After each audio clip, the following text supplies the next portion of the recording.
Welcome back, everyone, to the Feminine Purpose podcast, where I, Trish, a relationship, harmony, and feminine soft skills expert and coach, help you navigate back home to your feminine nature so you can create and attract the relationship harmony you truly desire. If you are in the Feminine Purpose inner circle and you also happen to be a daughter of immigrants, this episode is totally for you. If you also happen to be the eldest daughter of immigrants like myself, this is even more tailored for your experience. However, regardless, as a daughter of immigrants, I think you're going to find a lot of value in this episode. I'm really excited to weave in the complexities and challenges of being a daughter of immigrants and how that compounds with everything else you experience as an American, your identity issues that you experience, and ultimately your own relationship with your femininity as a woman. Today, we will discuss the common themes that daughters of immigrants experience and how that's deeply interconnected with your femininity as you carry the generational trauma of gender issues from your ancestors and their home countries. So without further ado, let's get into it. As a daughter of Filipino immigrants, I was never modeled what healthy masculinity and femininity was.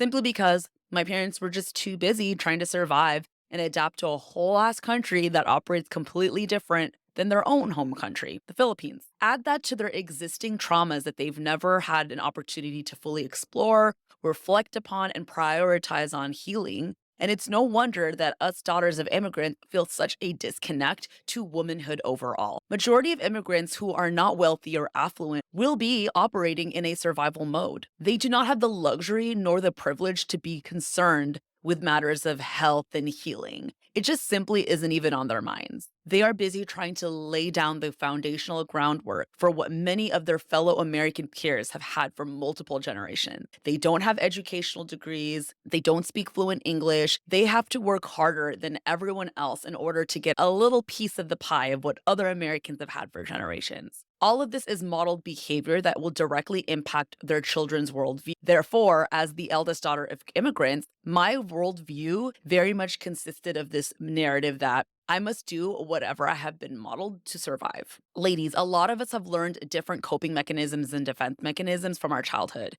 If we work together one on one, I'll be able to help uncover yours before the podcast episode today. And for example's sake, we will use my own childhood and personal life, as that's the best way for me to be able to accurately share my worldview and perspective on the matters of femininity and being first generation to drive in my point. A few of my worldviews and narratives were: I cannot count on anyone else but myself. I will need to relinquish control. Therefore, that reminds me of my childhood and my inability to trust my own parents, especially my father, and I will do whatever it takes to not fully rely on anyone else. I know best because my parents let me get away with thinking that men cannot be fully trusted.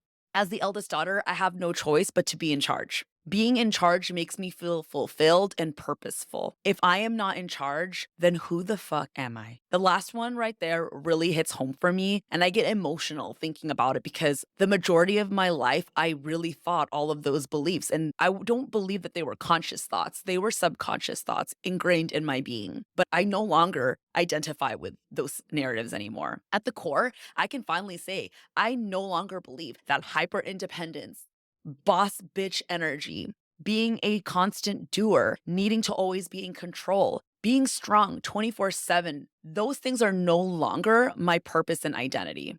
Being daughters of immigrants makes it really hard for us to operate in the gray. If you are a millennial daughter of immigrants like myself and your mother immigrated from a country where women had little rights and no other choice but to be traditional women, then what most likely happened is that those mothers then, like my mom, moved to America where they went on the other extreme end of the spectrum, where with the feminist movement, they became very, very modern. This is now an era where modern women no longer want traditional roles and responsibilities. And if they do, they are mocked, belittled, or shamed, or made fun of. They are sometimes called gold diggers for wanting provider mindset men. They feel torn between being career women and wives and mothers. This is what happens when we are influenced by our parents' generational unhealed trauma. We often either become just like them or we want to be the exact opposite of them. What is disempowering for one woman is maybe empowering for another. I say this because for our immigrant moms who had no choice but to be a mother and homemaker, it was absolutely empowering for them to finally have an opportunity to be career women, to have careers and professional accolades. for them to have a seat at the table in the workforce next to men. However, the opposite of that can also be true. As a millennial daughter of immigrants in the US, I followed exactly what society told me to do. I went to a good college. I got a fancy, respectable corporate job. I worked my way up to make six figures. And the next thing on the list would be to buy a house. God forbid that you want to get married and not have a hoe phase, that you love masculine men, that you have a desire to be a stay at home wife or mother. God forbid that you want to lose weight because your body fat percentage is higher than what you want it to be. God forbid that you don't want to burn out being a career woman who keeps chasing promotions after promotions, thinking you're going to finally feel happy once you have this next thing. Did that sound familiar? If you don't want everything that I just shared, the truth is majority of people will look down upon you. That's just the truth. They will look down on you. I've seen it myself. I have firsthand experience seeing modern women around me look awkward or uncomfortable whenever I say things like, I'd love my man to be in charge at home. I'd love to relax. I'd love to not have to feel the pressure to make X amount of money. Because as a daughter of immigrants, you are going to feel ashamed now for wanting the very thing your female ancestors were forced or told to do and had no choice to deviate from, being a feminine traditional wife and mother. But our female predecessors fought for our rights now. And to be honest, Ali Wong said it best. I want to lay the fuck down.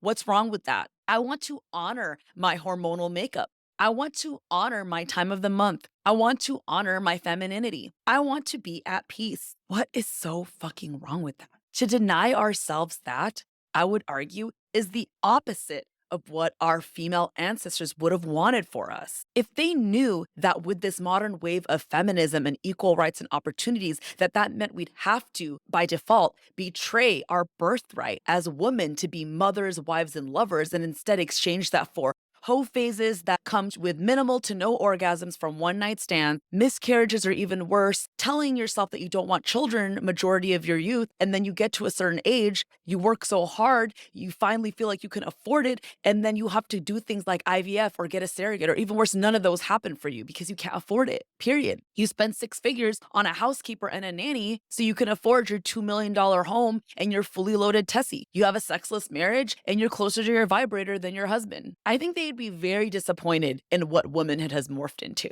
I'm not saying feminism is bad. I'm only calling out how we have gone from one extreme to another. And now we have this additional layer of shame being a daughter of immigrants whenever you crave some form of tradition. If you want a masculine, healthy man to allow you to be in your peaceful feminine energy, that just adds to the issues. And now, as if we didn't have enough identity problems to begin with, now there's this added layer of complexity of feeling ashamed or fear of being judged for wanting something traditional, for wanting your birthright to be a fucking nurturing woman. What is so wrong with that? Our great great grandmothers wouldn't have wanted us to go so extreme to the point that we no longer have a relationship with our femininity. I guarantee you they would not have wanted that for us. I know in a world of feminism and boss bitch era that what I have to say sounds like I'm going against the grain and it almost feels like I'm telling you to disempower yourself. But if you truly know the mission of feminine purpose is to come back home to your home energy, which is femininity if you are a woman. It's femininity. You will need to flex to be masculine at times. And that's the issue with being a daughter of immigrants. You have had to constantly flex this masculine energy of doing, overachieving, being logical, make the right decisions. You are basically already being primed to be a masculine woman because in order to thrive as a first generation daughter of immigrants, you do have to work really hard.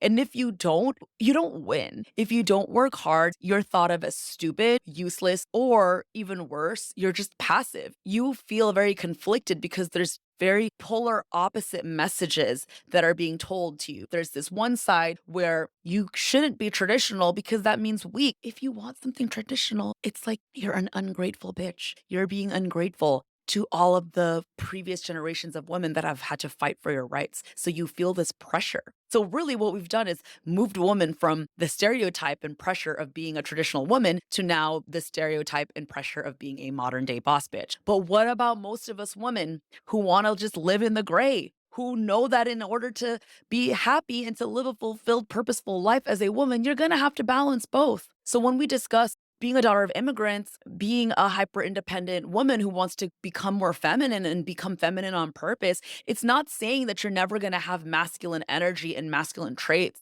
It's not to say that you're not going to be strong. You are a strong woman simply for being a woman. It is your birthright. You are not a man. I say this every episode, I feel like, but I will keep saying it until it's ingrained in your head, until you're ready to work with me because you are not a man. You are a woman. It's absolutely amazing and beautiful to be a strong feminine woman. It's that balance of being able to go between the two. So, how do we even begin to attack this topic and try to work on this issue as daughter of immigrants with a terrible relationship with our femininity? I would suggest starting off with reflection as to what underlying beliefs and narratives you may already have. I bet you have plenty that are underneath the surface because you're probably in a constant state of survival mode, burnout mode, hustle mode, a masculine energy, and you're not able to actually transition and tap into this feminine energy that we talk about here on Feminine Purpose. It took me 33 years, but I can finally say that I'm no longer hyper independent. I embrace and thrive in my femininity. I find peace and joy in being in a relaxed state. I am trusting of my male partner. I have forgiven my father. I have mastered the art of balancing both my masculine and feminine energies and knowing when to tap into either or. And knowing that at my core, I am a woman and feminine energy is more likely than not going to be most natural for me and where I will feel the most comfortable and confident. And that is what I coach women on. If you would like to start that journey, I have a few spots left in my one-on-one coaching mentorship program where I will work with you on identifying what is truly holding you back from being the woman that you are meant to be and how you can then transform the dynamic of your relationship so you can finally have harmony. I promise you, ladies, no amount of money, awards, recognition, and validation will ever come close to the fulfillment you will have when you're in your true divine femininity with a masculine man who balances that out. It's amazing. It truly is. There's nothing like it. That's it for today's episode. To recap, we talked about being a daughter of immigrants,